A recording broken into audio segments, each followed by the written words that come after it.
Hello friends, आपका स्वागत है मेरे YouTube channel N F auto success पर। हम लोग प्राचीन भारत का इतिहास में मौर्य साम्राज्य कर रहे हैं। आज हम लोग प्रश्न संख्या 51 से 75 तक करेंगे व्याख्या के साथ। तो चलिए शुरू करते हैं आज का वीडियो। प्रश्न 51, अशोक के अभिलेखों को सर्वप्रथम पढ़ा था option number A James Prinsep ने, option number B George Buhler ने, option number C Vincent Smith ने, option number D Ahmad Hasan Dani ने। तो इसका सही उत्तर होगा option number A James Prinsep ने। अशोक के अभिलेखों को सर्वप्रथम जेम्स प्रिंसेप ने पढ़ा था। प्रश्न 52, ब्राह्मी लिपि को सर्वप्रथम किसने पढ़ा? Option number A Cunningham, B H Dani, option number C Buhler, option number D James Prinsep. तो इसका सही उत्तर होगा option number D James Prinsep. James Prinsep ने जो है ब्राह्मी लिपि को सर्वप्रथम पढ़ा था। प्रश्न नंबर 53, अशोक के शिलालेखों को पढ़ने वाला प्रथम अंग्रेज कौन था? Option number A John Tower, option number B Harry Smith, option number C Charles Metcalfe, option number D James Prinsep. तो इसका सही उत्तर होगा option number D James Prinsep. Ashok के शिलालेखों को पढ़ने वाला प्रथम अंग्रेज जेम्स प्रिंसेप था। प्रश्न नंबर 54, सम्राट अशोक के राजादेशों का सबसे पहले विकुटन डिसाइफर किसने किया था? Option number A George Buhler, option number B James Prinsep, option number C Max Muller, option number D William Jones. तो इसका सही उत्तर होगा option number B James Prinsep. James Prinsep ने ही जो है सम्राट अशोक के राजादेशों का विकुटन सबसे पहले किया था। प्रश्न नंबर 55, मौर्य साम्राज्य के पेशावर के निकट उत्तर पश्चिम भाग में अशोक के शिलालेख थे। ऑप्शन नंबर ए ब्राह्मी लिपि में, ऑप्शन नंबर बी आर्मेक लिपि में, ऑप्शन नंबर सी देवनागरी लिपि में, ऑप्शन नंबर डी खरोष्टी लिपि में। तो इसका सही उत्तर होगा ऑप्शन नंबर डी खरोष्टी लिपि में। मौर्य साम्राज्य के पेशावर के निकट उत्तर पश्चिम भाग में अशोक के जो शिलालेख थे वो खरोष्टी लिपि में थे। जिसकी व्याख्या देखते हैं। मौर्य साम्राज्य के पेशावर के निकट उत्तर पश्चिम भाग में खरोष्टी लिपि में अशोक के अभिलेख प्राप्त हुए हैं। अशोक के अधिकांश अभिलेख प्राकृत भाषा एवं ब्राह्मी लिपि में लिखे गए हैं।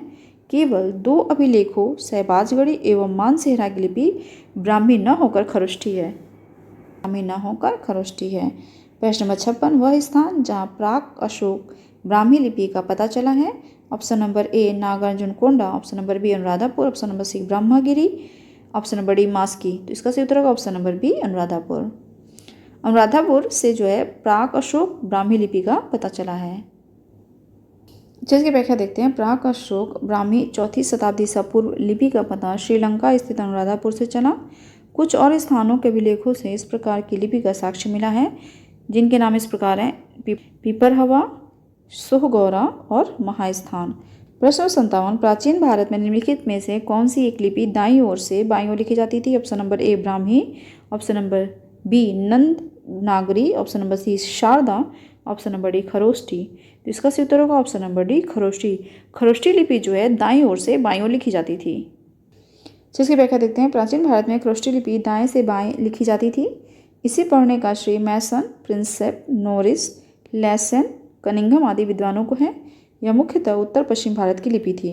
प्रश्न नंबर 58, निम्नलिखित में से प्राचीन भारत की कौन सी लिपि दाहिने से बाईं ओर लिखी जाती थी? Option number A Brahmi, option number B Sharada, option number C Kharosthi, option number D Nand Nagari, option number E उपरित में से कोई नहीं या उपरित में से एक से अधिक। तो इसका सही उत्तर होगा option number C Kharosthi. Kharoshthi लिपि जो है दाहिने से बाईं ओर लिखी जाती थी। प्रश्न नंबर 59, अशोक का अपने शिलालेखों में सामान्यतः जिस नाम से उल्लेख हुआ है वह है option number A Chakravarti, option number B Dharmadev, option number C Dharmakirti, option number D Priyadarshi. तो इसका सही उत्तर होगा option number D Priyadarshi. Priyadarshi नाम से जो है अशोक का उल्लेख उसके शिलालेखों में किया गया है। जिसकी व्याख्या देखते हैं। अशोक के अभिलेखों में सर्वत्र उसे देवनाम प्रियदर्शी, देवताओं का प्रिय अथवा देखने में सुंदर, देवनाम प्रियदर्शी तथा राजा आदि की उपाधियों से संबोधित किया गया है। पुराणों में उसे अशोक वर्धन कहा गया है। प्रश्न नंबर 60, अपने शिलालेखों में अशोक सामान्यतः किस नाम से जाने जाते हैं? Option number A Chakravarti, option number B Priyadarshi, option number C Dharmadev, option number D Dharmakirti, option number E उपरित में से कोई नहीं या उपरित में से एक से अधिक। तो इसका सही उत्तर होगा ऑप्शन नंबर बी प्रियदर्शी। अपने शिलालेखों में अशोक जो है सामान्यतः प्रियदर्शी नाम से जाने जाते हैं। प्रश्न नंबर 61, अभिलेखों में किस शासक का उल्लेख प्रियदर्शी एवं देवनाम प्रिय के रूप में किया गया है? Option number A Chandragupta Maurya, option number B Ashok, option number C Samudragupta, option number D Harshvardhan. इसका सही उत्तर होगा ऑप्शन नंबर बी अशोक। प्रश्न नंबर 62, निम्नलिखित वक्तव्यों में से कौन सा एक वक्तव्य अशोक के प्रस्थ स्तंभों के बारे में गलत है? ए, इन पर बढ़िया पॉलिश है। बी, ये अखंड है। सी, स्तंभों का शैफ्ट सुंडाकार है। ऑप्शन नंबर डी, ये स्थापत्य संरचना के भाग हैं। इसका सही उत्तर होगा ऑप्शन नंबर डी, ये स्थापत्य संरचना के भाग है। ये जो है गलत है। जिसकी व्याख्या देखते हैं। अशोक के प्रस्तर स्तंभ स्थापत्य संरचना का भाग नहीं है, बल्कि ये पृथक रचनाएं हैं। अन्य तीनों प्रश्नगत कथन अशोक के स्तंभों के संदर्भ में सही है। प्रश्न नंबर 63, निम्नलिखित में से किस उभारदार मूर्ति शिल्प रिलीफ स्कल्पचर शिलालेख में अशोक के प्रस्तर रूप चित्र के साथ राणियों अशोक, राजा अशोक उल्लिखित है? Option number A Kanganahalli, option number B Sanchi, option number C Shahbazgarhi, option number D Sohgaura. तो इसका सही उत्तर होगा ऑप्शन नंबर ए कंगनहल्ली। कंगनहल्ली शिलालेख में अशोक के प्रस्तर रूप चित्र के साथ राणियों अशोक उल्लिखित है। जिसकी व्याख्या देखते हैं। कर्नाटक के गुलबर्गा जिले में भीमा नदी के किनारे कंगनहल्ली में बौद्ध स्तूप है। यहाँ सम्राट अशोक का रानी के साथ प्रस्तर पर रूप चित्र उत्कीर्ण किया गया है, जिसके नीचे राणियों अशोक, राजा अशोक लिखा है। प्रश्न नंबर 64, निम्नलिखित में से किस एक अभिलेख में अशोक के व्यक्तिगत नाम का उल्लेख मिलता है? Option number A Kalsi, option number B Rummindei, option number C विशिष्ट कलिंग राजादेश, ऑप्शन नंबर डी मास्की। इसका सही उत्तर होगा option number D Maski. Maski में जो है अशोक के व्यक्तिगत नाम का उल्लेख मिलता है।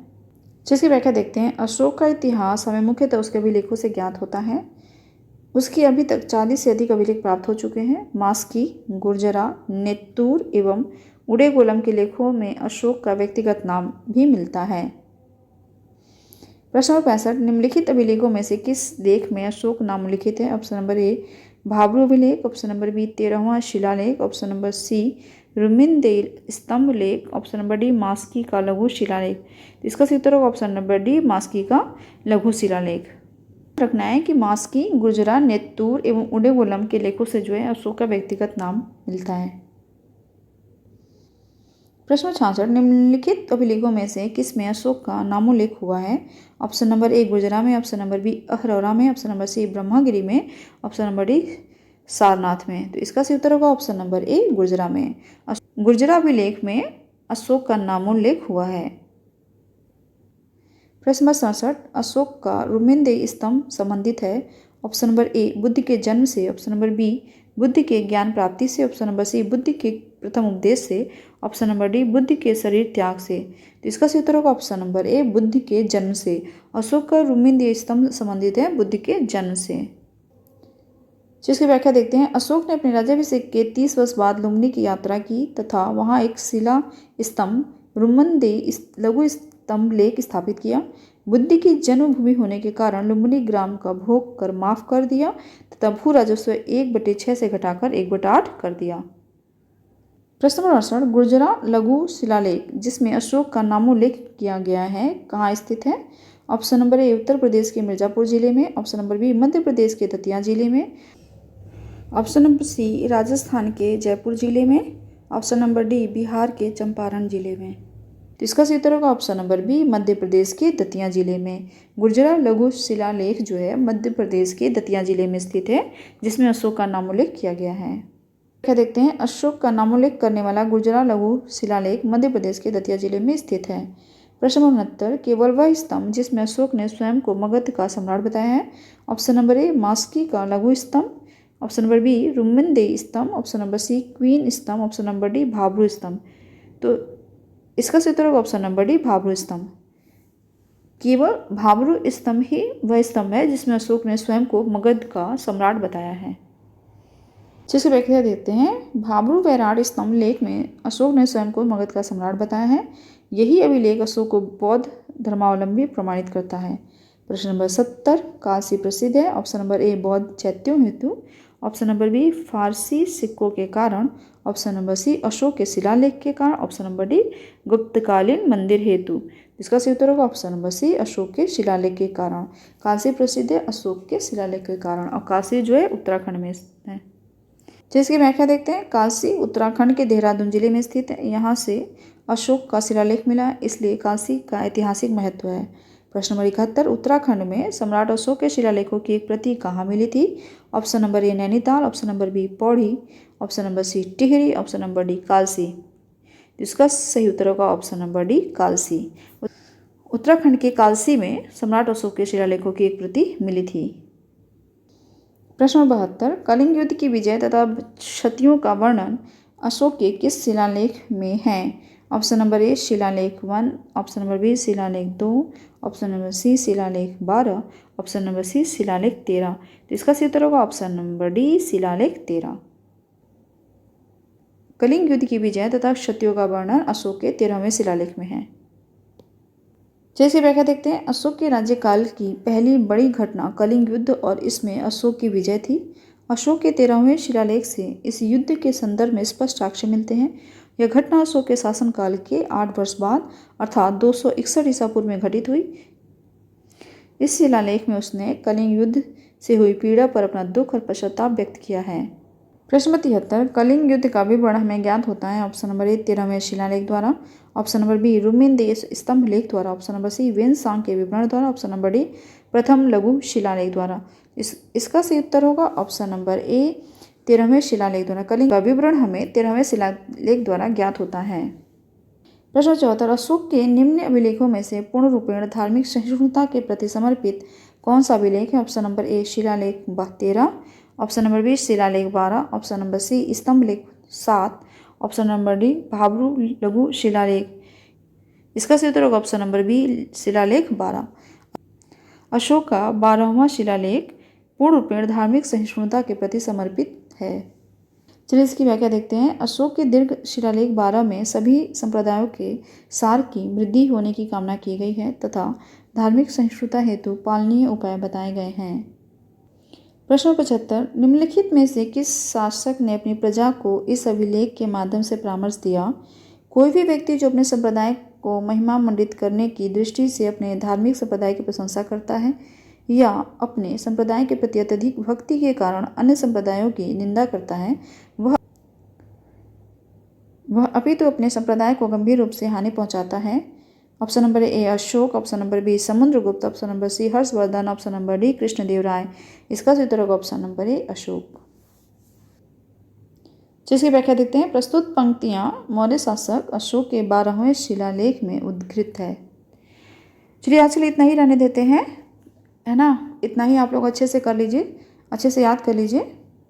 अगर आपको मेरा वीडियो पसंद आया तो मेरे वीडियो को लाइक ज़रूर कर दीजिए और अपने दोस्तों के साथ ज़्यादा से ज़्यादा शेयर कीजिए। अगर आप मेरे चैनल पर पहली बार आए हैं तो मेरे चैनल को सब्सक्राइब कर लीजिए। Thanks for watching, good bye.